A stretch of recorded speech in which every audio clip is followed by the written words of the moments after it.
We're here in Barcelona for the 9th version of European Workshop Week with EPRI. It's happening at a time when there's so much happening in the world. And so we're all gathered here, over 250 this week, to be able to talk about those issues, what's working in systems around the world, what needs to be changed, and what are the challenges that are going to crop up over the next couple of years that we want to get ahead of and start to address here through EPRI.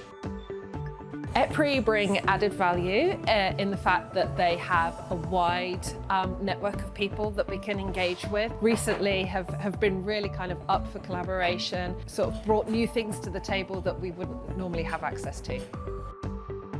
DC Flex is one of EPRI's flagship projects with over 40 collaborators. And the issue it's addressing is really focused on the growth of data centers around the world. It's being driven by the demand and the growth of AI, which is going to transform economies. So we joined DC Flex because we believe in bringing value to the grid.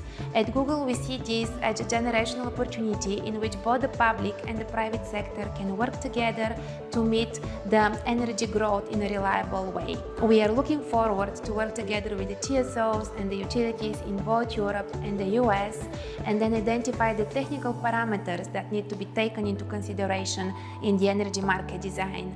So we're looking forward to working together, and we're very excited to be part of this initiative. So thank you for having us.